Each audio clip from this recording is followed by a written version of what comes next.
Vamos a comenzar con la primera ponencia con el con el maestro Mario Sorribas. Voy a hacer la lectura de su currículum. Nació en Barcelona el 19 de junio de 1973, es consultor y formador de storytelling y comunicación persuasiva. Posee además una maestría en dirección de marketing y comunicación por la Universidad Oberta de Cataluña. Se graduó en Ciencias Económicas en el año 1996 y en Periodismo en el año 1999 por la Universidad Autónoma de Barcelona. Así que le damos la bienvenida y el gran aplauso a Mario Sorribas Fierro, que está allí con nosotros compartiendo pantalla. Bienvenido, maestro. Muchísimas gracias por su presentación, maestro Luis. Un honor saludarles, darles a todos ustedes, obviamente a la Red Raïtse, las gracias por su espléndida generosidad invitándome a participar en su congreso y en este día tan interesante. Y desde luego a todos los internautas que, como bien señalaba el maestro Luis, pues nos pueden estar viendo ahora mismo. Les envío un cálido saludo desde la capital, digamos, del mar Mediterráneo, al menos así nos gusta decirlo, en Barcelona, España, en donde ahora mismo son como las 5 de la tarde. Les deseo un feliz día para todos ustedes y este fraternal abrazo que les envío. Y me sumo, como no, a la gratitud y a la enhorabuena y felicitaciones de todas las personas que técnicamente han hecho posible este acontecimiento en los 2 días precedentes y que seguro van a disfrutar del éxito en el día que todavía queda. Sí. Precisamente, maestro, debemos agradecer la alianza que hemos tenido para la realización de este congreso con con las personas que han hecho posible y que han hecho realidad este segundo Congreso Mundial, como la Corporación Universitaria Americana, la Institución Universitaria Grupo ISMA, la Alianza Universitaria Hispanoamericana, la Federación Internacional de Especialistas GLOS, Global Certification Entertainment, ISMA y la Universidad de Toluca.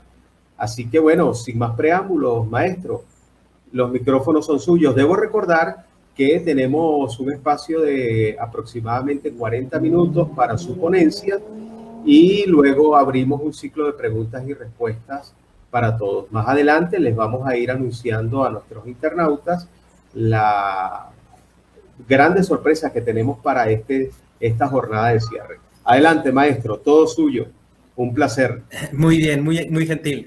Bueno, pues miren, yo me sumo también a esas felicitaciones al mundo académico. Realmente yo les quiero explicar que les hablo en nombre propio, pero también en nombre de un grupo de personas profesionales. Lo que les vamos a contar hoy intenta ser nuestra aportación desde el mundo de los practitioners, seguro que conocen el término. Nosotros no nos dedicamos habitualmente, como ustedes, a hacer investigación en muchos casos de ustedes. Nosotros sí hacemos praxis, sí que llevamos a la práctica muchos modelos teóricos y muchos modelos académicos, pero también nos gusta proponer hipótesis, nos gusta también hacer avanzar la investigación y aunque muchos de nosotros, de nuestro colectivo, del que en un rato yo les voy a estar hablando, que es la red de consultores totales aquí en España y en otras partes también, pero dentro de un rato les cuento, pero estas personas no damos formación, la hacemos en el mundo universitario, pero no nos dedicamos tanto como ustedes a la investigación, lo cual es algo que queremos hacer en mayor medida. Y una de las cosas que admiramos del mundo académico es su valentía. Precisamente en un mundo como el de ahora es más que nunca necesaria ese progreso. Les voy a hablar hoy de valor total y aunque me gustaría, en realidad no les voy a hablar del valor que tiene que ver o que es sinónimo de la palabra valentía, porque esa ya la tienen ustedes y no hace falta que se la recuerde. Les quiero hablar de valor total en el sentido de ese valor que en el mercado, en el mundo de los negocios, en el mundo de las actividades económicas, aunque no sean necesariamente en el sector privado o que busca beneficios, sino en el sector público también hay actividad económica, en el tercer sector también la hay, pues de ese valor es de lo que nos gustaría a mí personalmente y al colectivo al que represento hablar en esta tribuna tan importante a la que nos brindan. Y les cuento, quizás siguiendo el título de una película que nos proponía una verdad incómoda, que hasta donde alcanzan mis conocimientos de ciencia económica, venimos viviendo en un mundo que está dominado por un sistema económico llamado capitalismo, salvo en algunos países, pero digamos ahora mismo es el sistema predominante y que este sistema no siempre existió, se fue generando después de muchas épocas, después del feudalismo y después del mercantilismo y a lo largo de la Ilustración, pero que a lo largo de los últimos más o menos 200 años no ha faltado quien desde su perspectiva filosófica, desde su perspectiva economicista o incluso desde la sociología o la politología han estudiado qué es, en qué consiste eso del valor, cómo se obtiene, cómo se calcula, de dónde se obtiene, de dónde se saca, si es o no es relevante. Padres de la economía, como los que están aquí viendo mencionados, tuvieron grandes tratados, incluso Carlos Marx, aún sin comulgar con el capitalismo, pero lo estudió y muy a fondo, bien es cierto. Bien, a lo largo de estos 200 últimos años, el mundo ha generado la imagen de que el valor que más importancia tiene en el mundo es el valor que es económico. Y ese valor económico es un valor que se suele tender a pensar que se calcula a través del precio de las cosas. El valor que puede ser intercambiado por una cantidad determinada de dinero. A más dinero, más valor tiene ese objeto, ese producto, ese servicio. También hablamos en economía hoy día de que un activo puede tener determinado valor en función de los beneficios o utilidades que nos puede rentar ese valor a lo largo del tiempo. Lo que es cierto también es que se ha ido generando una mentalidad alrededor de este pensamiento de que solamente aquellas organizaciones que son capaces de generar valor económico son también aquellas organizaciones sostenibles. O si ustedes quieren verlo al revés, si usted quiere ser sostenible y quiere pervivir a lo largo de los años, usted tiene que generar valor económico, ¿de acuerdo? Este es más o menos uno de los muchos, pero simples, paradigmas que rigen nuestra economía capitalista en todo o prácticamente todo el mundo.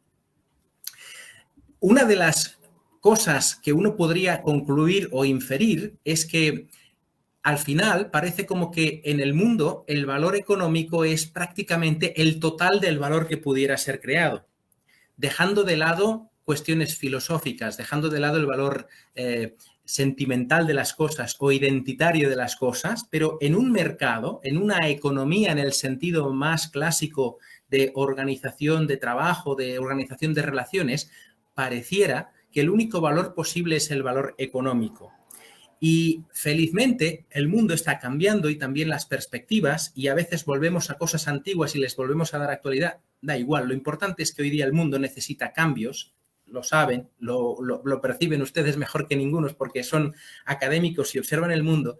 Y desde hace algún tiempo, aquí un servidor junto con sus colegas aquí en Barcelona está interesado en estudiar si esta ecuación es realmente cierta, la que están viendo en pantalla, o si la podemos poner en duda, porque quizás no todo sea valor económico. Miren ustedes, las personas que me conocen y tengo el privilegio de que he podido alguna vez ya pues compartir rato con ustedes en RAITS, en algún otro foro y en algún otro evento, incluso con el presidente, el doctor Santiago Restrepo, pues saben que a mí me gusta mucho hablar desde el punto de vista de la narrativa, desde el punto de vista de los relatos. Y yo les tengo preparado uno que espero que sea ilustrativo a la vez que entretenido.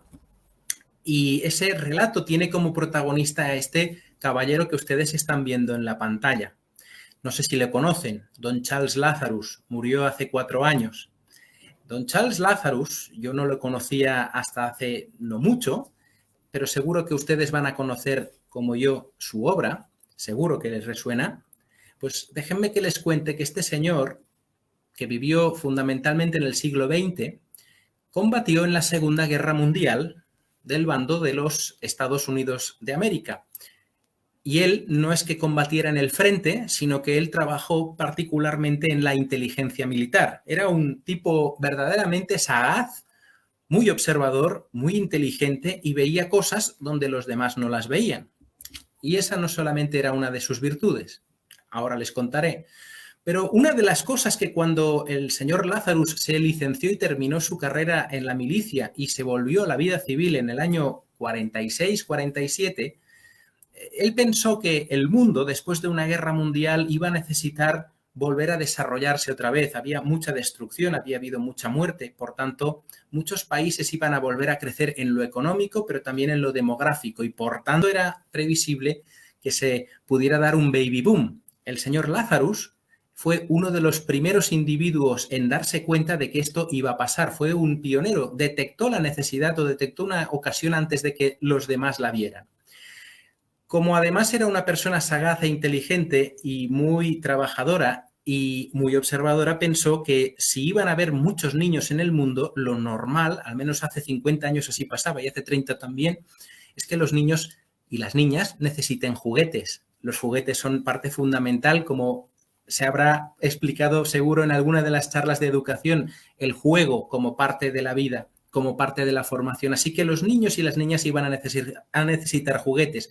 Y don Charles Lazarus vio ahí una oportunidad perfecta de negocio, así que se volvió a su ciudad natal, New Jersey, y ahí compró una pequeña tiendita vieja de bicicletas y poco a poco la fue remodelando, la fue rediseñando, la fue haciendo crecer. Dicen de Charles Lazarus que uno de sus valores, una de sus cosas favoritas en la vida era ver a los niños felices, a las niñas riendo y a los niños riendo. Y pensó que iba a ser una buena y bonita misión para su organización recién creada, la de decidir que iba a ser la tienda que se iba a preocupar de poner una sonrisa en la cara de todos los niños y niñas del mundo, y para lograrlo era necesario convertirse en la tienda de juguetes más grande del mundo. Fíjense cuál era el razonamiento. Porque quiero hacer el bien a las personas, me propongo hacer algo que sea realmente grande. 10 años después de fundar o de comprar su tienda de bicicletas y de juguetes vieja, don Charles Lazarus le puso el nombre a su compañía, que probablemente ustedes conozcan o hayan conocido porque fue una compañía realmente importante durante al menos la mitad última del siglo XX, del siglo XX, perdonen ustedes. Déjenme que les cuente que Toys R Us, que es esta compañía que fundó don Charles Lazarus, fue presidida por el propio Lazarus casi 50 años, desde 1948 y hasta el año 94, y que a lo largo de esos años esa compañía logró muchas cosas. Logró, por ejemplo, pues crecer en un número de empleados y la hizo una gran compañía, 64.000 empleados, figúrense lo que debe ser eso. Tuvo 1.600 tiendas en todas partes del mundo y que pudo pisar terreno de 40 países en el mundo. Y no solamente ese gran crecimiento, es que esa compañía tenía unos grandes valores. Los clientes eran clientes satisfechos y felices con esa compañía. Los empleados, como después les mostraré en un momento determinado, también fueron personas felices. Era una compañía que daba dinero y era una compañía que adquirió el liderazgo mundial, siendo además estimada por todas partes, o al menos o casi todas partes del mundo se estimaba a esta marca. En el año 78 la compañía entró a cotizar a la bolsa y don Charles Lazarus tuvo el brillante intuición nuevamente de convertir a sus mejores empleados, aquellos que destacaban por un desempeño mejor, en accionistas de la compañía. Era una forma de premiar sus buenos resultados, pero además de decirles, mira, como tú estás dedicando tiempo a la empresa para que la empresa se haga grande, yo te voy a dar una parte de la empresa porque sé que serás más responsable todavía de la empresa, porque te juegas parte de tu riqueza en ello. Y era a la vez una cosa muy bien valorada por los empleados que recibían esas acciones porque decían, la empresa confía en mí, pero yo también confío en la empresa. Durante esos años se estimó que la compañía fue creciendo a tasas incluso del 30% anuales en términos de ventas o de beneficios, que es una barbaridad, pero mucho dinero. Se dijo de esta compañía en 1985 que era una de las más extraordinarias en el retailing, y en el año 1994, y señalo esa fecha porque es importante, Toys R Us era la marca número 1 del retailing mundial, digamos, incluso por encima de Walmart. Estaban en la cúspide de la montaña. Pero, por cosas de la vida, ya se sabe, en un momento determinado de 1994, don Charles Lazarus, por su edad, dijo que ya tenía suficiente y que él cedía el control a la siguiente generación, que no fue precisamente su familia, simplemente cedió el control a otras personas que vinieran, y él, al menos durante un tiempo, estuvo vinculado a la compañía como consejero, pero ya se retiró del primer nivel. Bueno, ese periodo de 1994 hasta 2017 fue un periodo en donde todas las cosas cambiaron.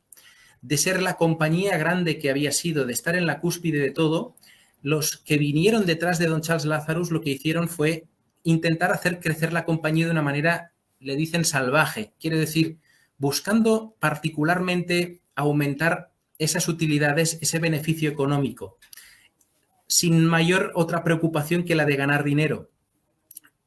Se pidieron tantos créditos y tantas finanzas a tantos prestamistas que se terminó teniendo que pagar una deuda que fue inasumible. Cambiaron los directivos, hasta 8 se contaron hasta el año 2017. Fíjense, don Charles Lazarus estuvo como 40 y pico años, casi 50. En los 20 años siguientes hubo 8 directivos. Y el mundo alrededor de Toys R Us fue cambiando de una manera dramática. Todo esto devino en que en cierto día del año 2017 la compañía declaró bancarrota mundial y uno tras otro todos sus centros, incluido el que teníamos aquí a unos kilómetros en Barcelona, cerró. Hoy día, según parece, existe solamente la marca y pocas cosas más. Quizás alguna tienda que todavía conserve alguna logotípica, pero la compañía como tal ya no existe, y si existe ya no es ni la sombra de lo que llegó a ser alguna vez. Le llegó el crepúsculo. La verdad incómoda que yo les anunciaba al principio de esta parte de mi presentación es tan sencilla como esta. Incluso ganando dinero, porque realmente Toys R Us fue una compañía que pudo haber tenido el mundo en sus manos, incluso ganando dinero es posible fracasar. Y esto es algo que nos pone un poco en duda o en la línea de aquella ecuación que yo les mostraba antes. Aquella ecuación que decía que el valor económico era todo el valor que se podría crear. La respuesta, según nuestra intuición, que luego desembocará en la hipótesis que les presentaré, es que es necesario en el mundo actual capitalista generar valor económico, ganar dinero, digámoslo así, tener beneficios. Es necesario, pero no es, digamos, la única condición, no es una condición suficiente. Por tanto, esa idea de que el valor económico equipara al valor total, quizás la podemos poner en duda, y quizás tendríamos que pensar en qué más podemos añadir aparte del valor económico para pensar en un valor que sea total desde un punto de vista más conceptual, más filosófico, más de beneficio para todo el mundo, ¿ya? Durante el tiempo que he estado preparando la ponencia que les estoy compartiendo, yo he estado revisando literatura académica de personas que han estado investigando el caso de Toys R Us para ver cuál era la causa o qué determina la academia acerca de lo que pasó con Toys R Us. Y les puedo resumir que he encontrado como dos familias de pensamiento, las dos me parecen muy interesantes. Una es la que se centra en el papel del líder, de los líderes que sucedieron a Charles Lazarus, personas que tomaron decisiones por otros criterios distintos a los de poner una sonrisa en la cara de cada niño y niña del mundo, y que por tanto tomaron una serie de decisiones que no fueron las correctas. Se les fue el ego, se les fue la vanidad, ahí se equivocaron. Y otra de las líneas, digamos, de explicación de por qué se hundió todo ese negocio, muy emparentada también, o al menos perfectamente combinable con la primera, es la idea de que el mundo cambió, y que el mundo cambió severamente. Fíjense, en los años 94 hasta ahora comenzamos a escuchar hablar de Internet. Poco a poco, en menos de 20 años, tuvimos celulares todos en nuestros bolsillos. Esos celulares se podían conectar a la red. Podrías hacer compras desde la red. Aparecieron y se reformularon gigantes del comercio como Amazon, o Walmart cambió completamente su sistema de negocio y fue comiéndole territorio al propio Toys R Us. Y desde luego una cosa que no deja de ser cierta es que los niños y las niñas prefirieron cambiar sus muñecos y sus muñecas y sus pelotas de fútbol por videojuego, porque hoy día todo el mundo, en todas partes, los niños tenemos que empujarles fuera de la calle, o sea, para que salgan de la casa, para que jueguen y se socialicen. Hoy día quizás los niños estamos, perdonen ustedes, los papás estamos proveyendo que los niños se queden demasiado encerrados en casa. Bueno, da igual, el caso es que el mundo cambió. Y en efecto, no hay, yo creo, nadie que ponga en discusión de que el mundo cambió, más cuando estamos viendo que desde hace 1 año y medio estamos todos en una situación que nunca pensábamos, que estamos teniendo que dar esta videoconferencia por videoconferencia y no viéndonos en lo presencial, ¿verdad? Porque ha venido un agente patógeno, nos ha cambiado la vida, el mundo cambia. Este modelo quizás es un poco antiguo, el que tienen a su derecha, el modelo VUCA, pero no deja de tener su gracia a la hora de explicar que vivimos en un mundo que es incierto, volátil, complejo, ambiguo y que todo tiene que ver con que hoy día no sabemos ni posicionar en cuál posición estamos, ni sabemos situarnos en qué parte del mundo nos encontramos porque todo cambia. No sabemos si lideramos o no lideramos el mercado, no sabemos cuál será el mercado que viene o el que teníamos al pasado porque cambia. Pero además, y eso es muy importante, no sabemos cuál es el efecto de las decisiones que vamos a tomar a día de hoy sobre el futuro. No podemos predecir si hoy tomamos una medida, qué va a pasar de nosotros dentro de 5 o 10 años. Hace 20, 30 años era más probable acertar. Si tú ponías trabajo, ponías esmero, ponías capital, ponías talento, probablemente tu compañía iba a triunfar. Hoy día, incluso teniendo esos factores, quizás no lo logres. Les cuento que a mi modo de ver, a nuestro modo de ver, y les hablo en plural y dentro de un rato les cuento el nombre de quién hablo, Toys R Us efectivamente tuvo un problema con la capacidad de adaptación, que además se vio reforzada por ese, digamos, mal liderazgo del que les estaba hablando, esas decisiones incorrectas que a veces, por lo que hemos leído, no tenían mucho que ver con criterios racionales, sino a veces hasta con vanidad, de que quiero ser la compañía más grande del mundo, ¿no? Esa capacidad de adaptación en el colectivo que pertenezco, a nosotros nos gusta asociarlo a un concepto que probablemente puedan o no compartir, que es el de que cualquier organización en el mundo, por grande o pequeña que sea, se podría metafóricamente comparar con en este caso una ameba, pero con un organismo vivo, con una entidad viva que tiene unos componentes, que tiene unas capas, unas estructuras y que tiene un conjunto de interrelaciones entre todos esos elementos. De esto hablaron tanto el filósofo chileno Humberto Maturana como también el holandés Arie de Geus, que proponen el que a la hora de tratar con organizaciones grandes, pequeñas, de aquí, de allí, del sector privado, público, da igual, pensemos no solamente en atacar los síntomas de un problema, sino como algo sistémico. Y a nosotros nos gusta hablar de que las organizaciones tienen esta forma de ameba, como de célula antigua, en donde tenemos, podríamos decir, 4 capas, ¿no? En el centro de todo nos gusta hablar de la identidad, que se refleja por la misión, los valores, quiénes somos, qué propósito tenemos, ¿verdad? Esto vale también para Raiche o para cualquiera de ustedes que nos está viendo ahora mismo y que pertenece a una organización. ¿Quiénes son ustedes y para qué vinieron al mundo?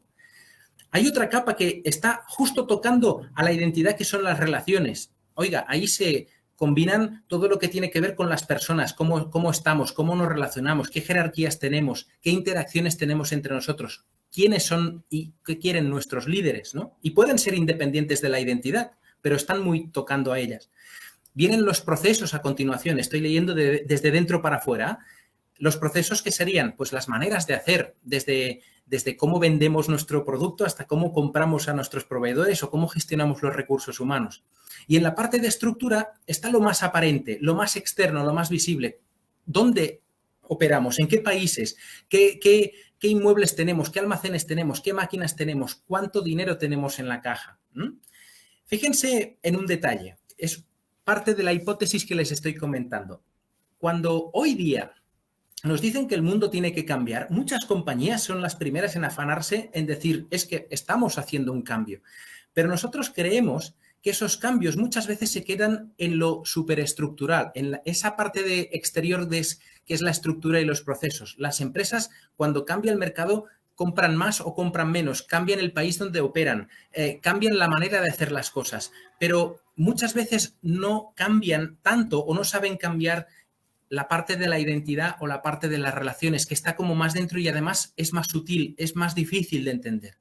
Y a la inversa, a veces hay organizaciones que no cambian lo externo y cambian lo interno y ahí se equivocan. Por ejemplo, Toys R Us, cuando cambió su directiva principal y vinieron todos esos CEOs detrás, cambiando la misión, casi la misión, casi la manera de relacionarse con las gentes, pero no cambiando prácticamente nada de lo externo. Así que de alguna forma parece como que tuviéramos que cambiar las cosas acompasadamente. No vale con hacer solamente un cambio en lo externo, que es la estructura, que es el edificio, que es en tal activo colectivo. También hay que ajustar, si es que corresponde, la identidad de la organización, al menos ir revisándola cada tanto. Les digo esto también porque, a pesar de que en el ámbito de la lectura académica yo no he sido capaz de encontrarlo, sí que haciendo un poco más de investigación periodística he podido encontrar testimonios de empleados y empleadas que estuvieron trabajando en los últimos 20 años de existencia de Toys R Us, y ahí aparecen testimonios que generalmente el mundo de la academia no suele tener tanto en presente, porque el mundo de la academia, menos en el mundo del management, se interesa más pues, en las decisiones, en el liderazgo, en la estructura, en las inversiones. Pero ¿y las gentes de dentro? ¿Qué cuentan? Fíjense, déjenme leerles algunos testimonios que aparecen en artículos como este que están viendo aquí de la revista, en este caso Retail Dive. Cosas como que gentes decían, es que las tiendas quedaron sin mantenimiento o el polvo se acumulaba o los empleados se tuvieron que ver con un aumento de carga del trabajo, se despidió al personal experto, la gente que más sabía hacer cosas en la casa, o se falsearon números, o todo empezó a fallar, ¿no? Todos los sistemas posibles. De alguna manera, además de esa causa número uno que les dije antes, de que la compañía no tuvo suficiente capacidad de adaptación, habría esta idea de este factor humano, esta idea de que las personas que están en la organización también tuvieron, no sé si alguna culpa o fueron víctima de algún tipo de problema que les hizo perder ese pegamento, esa alegría de poder, ese orgullo de pertenecer a una organización que sí existía cuando estaba don Charles Lazarus al frente. Esas personas que estaban trabajando ya no tenían confianza ni en la propia organización, ni en lo que iba a pasar mañana, ni entre sus compañeros, porque ¿de qué me va a servir si la compañía total se está rompiendo? Si es que los directivos ya no me hacen caso, si es que nos van a despedir a pesar de que sepamos hacer muchas cosas. Esa confianza se rompió y eso es importante. Y se lo quería exponer aquí, en este punto, capacidad de adaptación y la cuestión del factor humano y de las relaciones, para decir que he terminado mi primera parte de la verdad incómoda y que quiero presentarles ahora lo que es nuestra hipótesis. Hipótesis a la que denomino la ecuación, o hemos denominado la ecuación del valor total. Nuevamente, una historia muy breve. En el año 2014 tuve la ocasión de conocer a estas 4 personas maravillosas. Forman parte de un equipo profesional de alto nivel, una consultora en Barcelona llamada Solo Consultores. Y tuve el privilegio de poder acompañarles en algunas tareas, pero también a la vez de conocer cuál era su pensamiento. Estas personas provienen fundamentalmente de la estrategia de cambio y de la estrategia de adaptación para organizaciones. Asesoran a compañías en procesos complejos de cambios complejos también.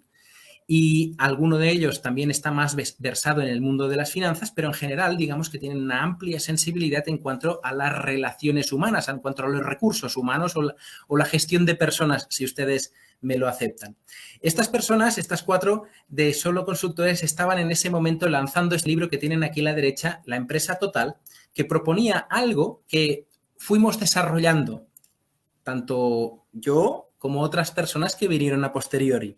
Y este libro o estas personas habían desarrollado una idea absolutamente conceptual, no esperen que se pueda calcular fácilmente, que es esta ecuación que están viendo y que en un momento les voy a explicar, pero que se lee así. El valor total ya no es exclusivamente el valor económico, sino que también tiene algo que ver con el valor de las relaciones y además tiene algo que ver con la capacidad de adaptación. Y para mí lo importante es que esta ecuación, que es conceptual, ya repito, no piensen ahora en un cálculo, el resultado nunca va a ser un guarismo, no va a ser 4, 2 o 29, eso no es así. Es el concepto que está detrás de esta ecuación. Lo que es relevante para mí es que funciona para todo tipo de organizaciones. Mejor dicho, déjenme que les diga, la presunción es que valía para todo tipo de organizaciones y luego en la parte de demostración intentaré decirles que sí, que parece que funciona, pero no nos avancemos. Nuestra hipótesis dice así, que todas las organizaciones tienen una misión que cumplir, un valor total que ofrecer a la sociedad, a su conjunto, y que ese valor total es la suma de valor económico con valor relacional y además que todo esto está operado por una capacidad de adaptación. Cuando hablamos de valor relacional es una función de dos variables a su vez, que sería la confianza y serían las relaciones. En pocas palabras, ¿qué quiere decir cuando hablamos de valor económico? Pues lo que queremos decir es que las organizaciones tienen que ganar dinero, tienen que ganar utilidades, porque con esas utilidades se tiene que retribuir una serie de factores de producción, entre ellos el capital, y que ese capital, con esos beneficios, al menos te permite reinvertir para que esa estructura, esa maquinaria, mantenga su capacidad productiva a lo largo del tiempo. Es decir, el valor económico que ustedes conocen en el mercado capitalista del de toda la vida, perdonen ustedes. En el campo de la relación, eso que les estaba diciendo antes de que las personas en los últimos 20 años de la historia de Toys R Us estaban como perdiendo esa capacidad que tenían de sentir orgullo, esto viene estudiado por una entidad de la que hoy no les voy a hablar, otro día les hablaría, que ha sido maestra, tanto mía como de Solo Consultores, que es el Instituto Relacional. Tienen una sede en Santiago de Chile, otra sede en Barcelona, unas personas que son psicólogas especializadas y que han podido teorizar mucho sobre lo importante que es el que las personas puedan relacionarse y vincularse y crear vínculos solventes y de calidad para alcanzar metas mayores. La humanidad avanza a base de colaborar, no a base de guerrear, por mucho que nos quieran creer lo contrario. Bien, pues dentro de este valor relacional tenemos el factor de la confianza, que es ese adhesivo, ese pegamento que le decía, y es lo que le da a la gente las ganas de seguir ahí trabajando y confiando en que el proyecto siga adelante. Y luego está un factor que sería el de la calidad de las relaciones, que es que la gente sepa propiciar y tener conversaciones de calidad, que no se eviten, que puedan hablar. Si hay algún problema, esto no evita los problemas, esto permite que los problemas se puedan conducir y que se puedan gestionar bien. Y esas conversaciones son importantes tenerlas con uno mismo y ser sincero con uno mismo, pero también con las demás personas. Y luego, según la teoría del Instituto Relacional, existen 5 actos relacionales, que son el pedir, el ofrecer, el escuchar, el reconocer y el llegar a acuerdos, que son actos que regulan la manera como todas las personas, ustedes y yo, nos podríamos hacer amigas o enemigas, fundamentalmente amigas, claro que sí, y cómo nos podemos pedir o cómo nos podemos poner de acuerdo o cómo nos tenemos que reconocer y escuchar. De esto, ya les digo, estos 5 puntos concretamente ha teorizado mucho el Instituto Relacional. No les voy ahora a torturar, pero sí que les cuento que estas ideas, todas las que están viendo aquí, nosotros de alguna forma intentamos o hemos intentado operativizarlas para ponerlas dentro de esa fórmula y así de esa ecuación y así poderla demostrar. Y el tercer gran factor es la capacidad de adaptación, que en definitiva, en resumen, se trata de que uno no tiene que cambiar porque sí, todo, es cambiar lo necesario para poder mantener lo que sea necesario mantener. Y que también es cierto que hay organizaciones que por alguna razón tienen mayor capacidad o menor capacidad de adaptarse. Algunas son más lentas, otras son más ágiles, en definitiva, las hay de todo tipo. Y esas adaptaciones que se pudieran aplicar a esos 4 niveles que yo les presenté antes de la ameba. Les he presentado muy sucintamente en qué consisten las 3 variables que forman parte de nuestro modelo. Me queda simplemente decirles que el operador matemático suma lo hemos elegido para representar que el valor económico, al menos desde nuestro punto de vista y desde nuestra opinión, es igual de importante que el valor relacional, no está por encima, no está por debajo, es igual de importante, y que la juntura, la suma de ambas cosas, la agregación de valor económico y relacional, tiene que operarse por la capacidad de adaptación, de alguna forma factorial. Pudiéramos haber utilizado una potencia o un logaritmo, decidimos hacerlo más aritmético y poner el signo de multiplicar para facilitar las cosas. Esta es nuestra hipótesis. Les repito que es compleja, que viene del trabajo de practitioners y que es una hipótesis legítima y, sobre todo, muy bien intencionada. Quiere explicar que en el mundo se puede crear más valor que valor económico y que, además, pudiéramos encontrar una fórmula, si es que funcionara, de ayudar a tantísimas organizaciones a crear un valor más allá de lo económico o a ver por qué, incluso creando valor económico, no están funcionando todo lo bien que deberían, como fue el caso de Toys R Us. Y ahí viene la tercera parte y penúltima de mi explicación. Entre el año 2016, en donde ese libro que yo les mencioné de la empresa Total ya salió publicado, y el año pasado, las personas, los miembros de Solo Consultores, de alguna manera ayudadas por otras personas de gran talento, como en este caso la consultora barcelonesa Emotiva, especializada en este tipo de trabajos, y a algunas otras personas que también nos añadimos a eso, pudimos poner en práctica un test para ver si nuestra hipótesis tenía algún sentido. En el año 2016-17, a caballo de los 2 años, elaboramos lo que denominaríamos como Total Value Index, el índice de valor total. Generamos una muestra de organizaciones, de esa muestra 284 directivos, que no es poca cosa, nos respondieron. Piensen ustedes que les proponíamos a todos ellos un cuestionario cualitativo de 30 preguntas, es decir, no era una cosa trivial, era sesuda. Esos 284 directivos representaban a 235 organizaciones de todo tipo, del sector público, privado, del tercer sector. Las había grandes, las había más chiquititas. Y el cuestionario, repito, que era de múltiple respuesta, requería bastante tiempo el poder responder a esas preguntas, y se les daba muchas veces la posibilidad, pues, de, dada una afirmación, que cada persona pudiera decir, pues, hasta qué punto estaba de acuerdo o no en tal o cual afirmación, o cuál de las 5 opciones que le dábamos era la más correcta o más conveniente según su punto de vista. ¿Sobre qué les preguntaban esas 30 preguntas? Pues había 4 rubros. Uno era los resultados económicos, y esto es fácil saber porque al final te dicen, ¿tu compañía gana dinero o no lo gana o lo pierde? Y esto es relativamente fácil de saber. Sobre las relaciones y la confianza, se les preguntaba a estas personas sobre, a su modo de ver, de una manera subjetiva, si ustedes quieren, cómo valoraban la relación que tenían con sus compañeros, con la dirección, con otros estamentos de la organización. Así que también podíamos saber cuál era la percepción de estas personas. Sobre la adaptación al entorno, lo mismo. Eran preguntas que preguntaban sobre, o se interesaban sobre cuál era el pasado de la organización, cómo valoraban los cambios que se habían hecho, si la organización dedicaba suficiente tiempo y recursos a pensar en cómo iba a ser el mañana. Por tanto, estamos pendientes de que las respuestas que recibimos, aunque son subjetivas, son de buena calidad, porque son personas que están directamente viéndolas las que nos lo cuentan, ¿no? No tenemos otra manera. Y también preguntas sobre creencias y paradigma para, de alguna forma, las creencias internas de la organización, para saber si de alguna manera podíamos detectar cuál era la identidad y si esa identidad estaba acorde con el resto de preguntas que formulábamos, ¿no? Bueno, a partir del momento en que íbamos recibiendo las respuestas, por ejemplo, era bastante sencillo agrupar las compañías y clasificarlas en 2 tipos. Aquellas compañías en cuyas respuestas nos decían, en cuyas respuestas a la parte de valor económico nos decían la compañía gana dinero, pues la podíamos situar en la parte azul. Podíamos decir, esta es una compañía que gana dinero, que genera valor económico, ¿ya?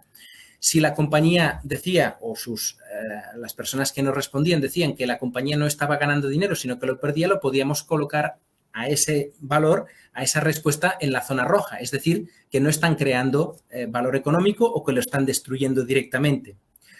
Análogamente, podíamos hacer un segundo análisis, una segunda capa de lectura y pensar, a través de las respuestas más específicamente destinadas al ámbito de la relación, si esa compañía era bien vista y bien valorada en cuanto a que generaba relación de confianza y posibilidad de ese pegamento social, digamos, y si era así, colocar a la compañía en la zona azul, Y si nos decía y nos daba una respuesta diciendo que hay un mal ambiente, que aquí la gente no nos hablamos, no confiamos, desconfiamos los unos de los otros, o hay una cultura de silos, por ejemplo, podíamos colocar a la organización que fuera en la parte roja.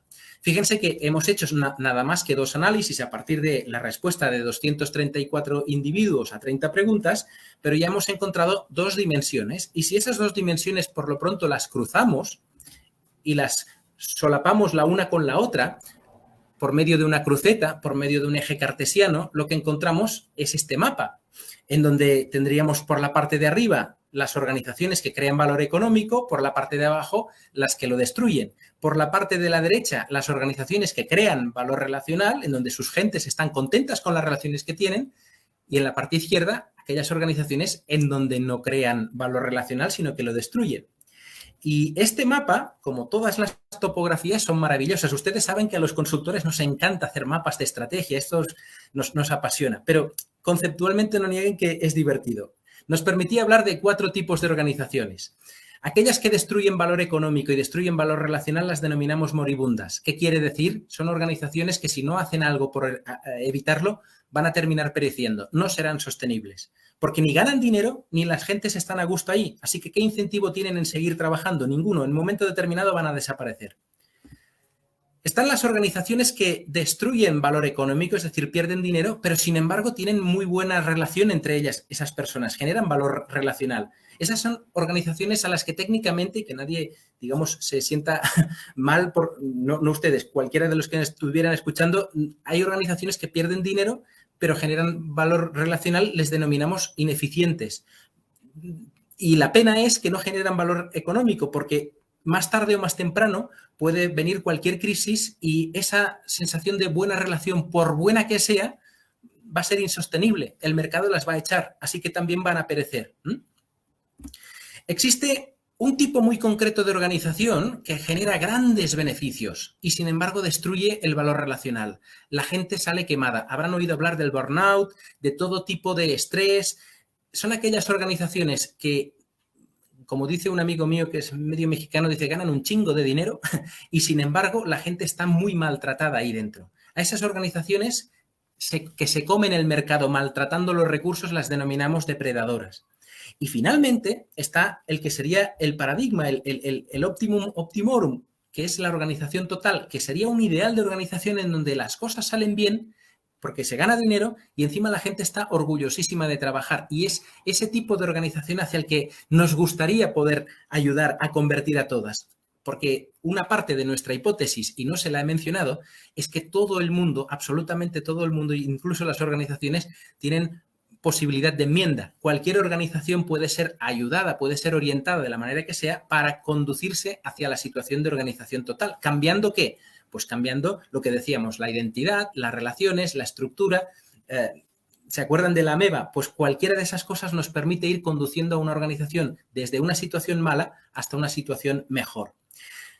Con todo lo que les he explicado conceptualmente, les cuento la data, los números. Miren, cuando hicimos la primera vez ese análisis, nos salió que a las empresas que no eran el universo de todas las empresas españolas, era una muestra bastante representativa, nos salió, y esto es el año 2017, que de las que estábamos trabajando o de las que les preguntábamos, una buena mayoría o suficiente mayoría era una organización total que generaba todos los valores posibles y que había un tipo de organización moribunda que no era menor, era casi, bueno, más de una cuarta parte de las organizaciones. En todo caso, felizmente había pues un 69% de organizaciones que estaban en la parte de arriba, ganaban dinero.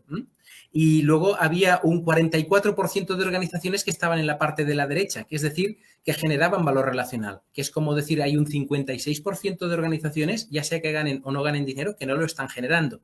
Por tanto, nos permite esa data inferir toda una serie de cosas. Y añado otra más. ¿Se acuerdan que les hablé del tercer factor, la capacidad de adaptación? También preguntamos sobre eso y gracias a las respuestas cualitativas que fuimos obteniendo y convirtiéndolas a números, pudimos obtener este tipo de indicadores semafóricos en donde el verde es cuántas de esas empresas que están aquí nos han dado data para decir que para pensar que tienen una buena capacidad de adaptación y el rojo es data para pensar que no son suficientemente adaptables. Si se fijan, Si fijan, una manera de probar que esto puede tener algún sentido es que estas organizaciones que se encuentran aquí justamente coinciden con ser aquellas que más adaptables son, las que más capacidad de adaptación han tenido. Fíjense que el número 89% no está igualado en ninguna otra parte del gráfico, corresponde a aquellas organizaciones que son de valor total. Mientras que el número de organizaciones menos adaptables de todas, que son el 35%, fíjense que es el número más alto en esta categoría, corresponde a las organizaciones más moribundas. Se podría decir, creemos que funciona bien porque las mejores organizaciones nos sale la data de que son las más adaptables, mientras que las peores organizaciones nos sale la data de que son las menos adaptables, ¿de acuerdo? Es una forma de decir, creemos que esta hipótesis se puede ir demostrando. Le dimos otra vuelta más, ya con más gente. Hace menos de un año hicimos otro análisis, ahora con una muestra de 435 directivos, casi el doble. Ampliamos el número de preguntas y ahora los guarismos más o menos nos eran, más o menos digamos que parecidos, con la idea de que también las organizaciones más adaptables también están aquí arriba y las organizaciones menos adaptables siguen aquí abajo, pero fíjense que del 34 que tenemos en 2020 perdimos mucho en relación con el 41%. Pero claro, ¿qué ha pasado entre 2017 y 2020? Pues una pandemia. Una de las conclusiones a la que llegamos es que la crisis ha generado un impacto económico terrible. Las organizaciones, por buenas que sean, perdieron dinero, inevitablemente. Pero incluso así, las que mejor se adaptaron siguen ahí arriba. ¿Cómo han hecho la mayoría de organizaciones? Y esto, si calculamos los datos, se verá. La mayoría de organizaciones, fueran buenas, malas o peores, con la crisis intentaron generar mejores vínculos, tratar mejor a los empleados. Y aunque la gente tuvo que marcharse a trabajar en muchas ocasiones, a teletrabajar, les dieron los medios, les intentaron dar el apoyo en muchos de los casos, al menos de la muestra que nosotros investigamos. Por tanto, han tenido que compensar esa pérdida de valor económico con una mayor capacidad de valor relacional. Y finalmente, lo que está claro es esa capacidad de adaptación. Todo el mundo ha tenido que aprender de alguna manera. Quien no ha integrado el Zoom ha integrado no sé qué. Quien no puso una computadora, quien no puso un nuevo número de teléfono, quien no, todo el mundo hemos tenido que adaptarnos a la situación, en este caso a la fuerza.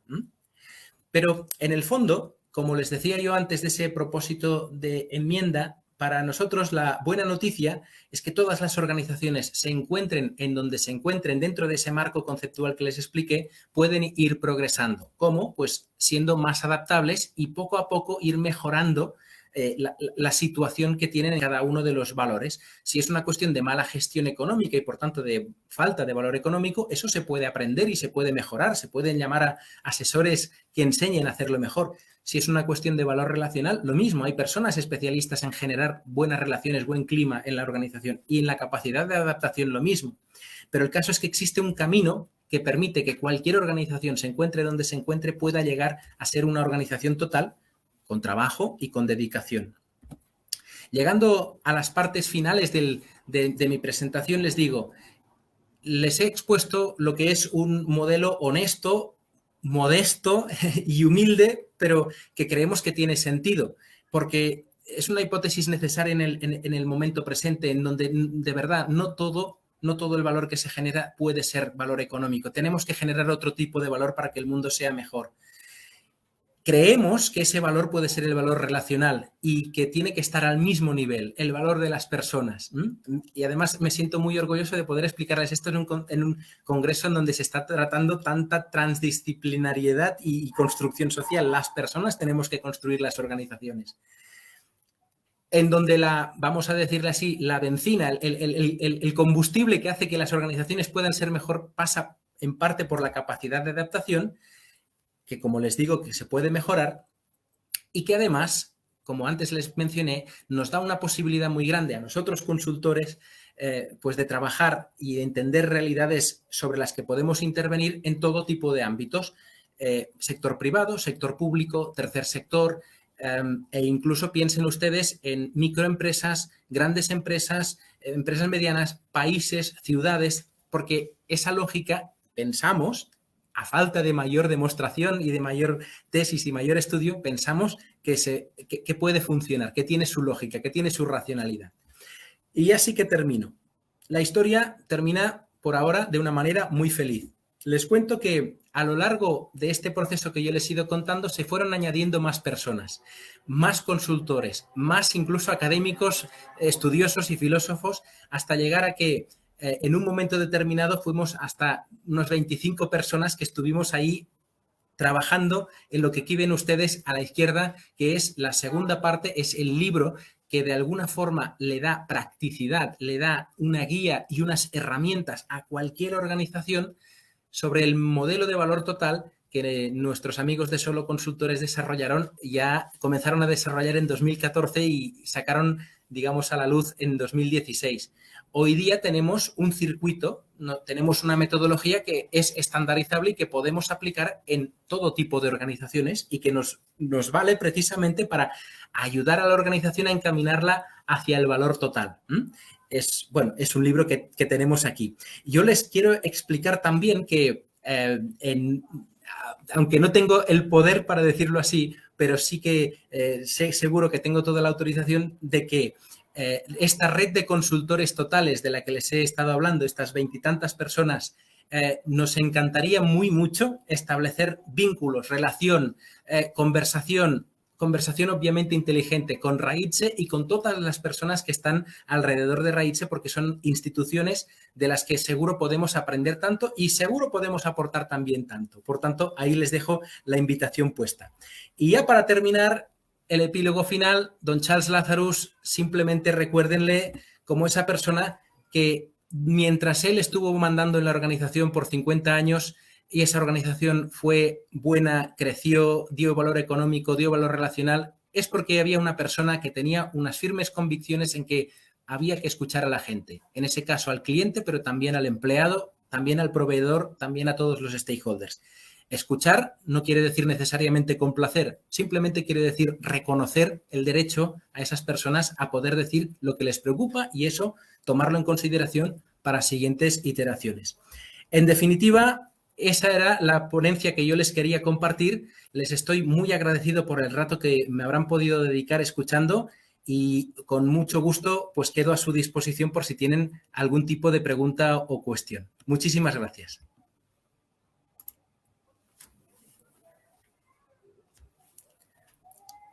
Me temo que no les escucho. Perdonen ustedes.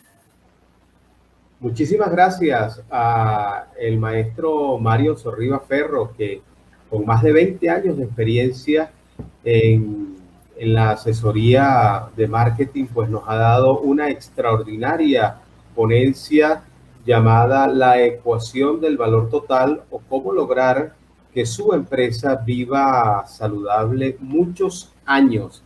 Así que muchas gracias, maestro.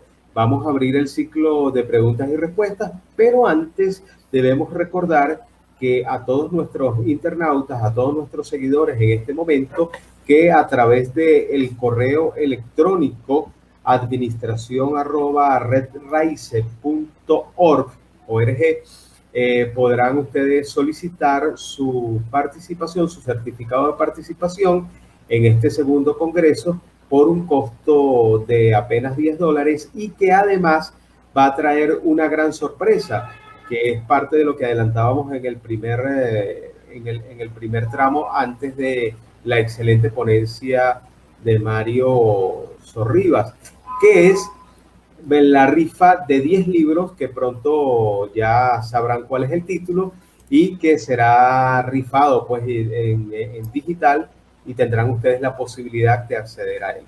Así que muchas gracias, maestro. Vamos entonces con el ciclo de preguntas y respuestas. Tenemos corto tiempo, ya nos espera la doctora Lupe Graus para su exposición, para su ponencia, así que adelante con el ciclo de preguntas y respuestas.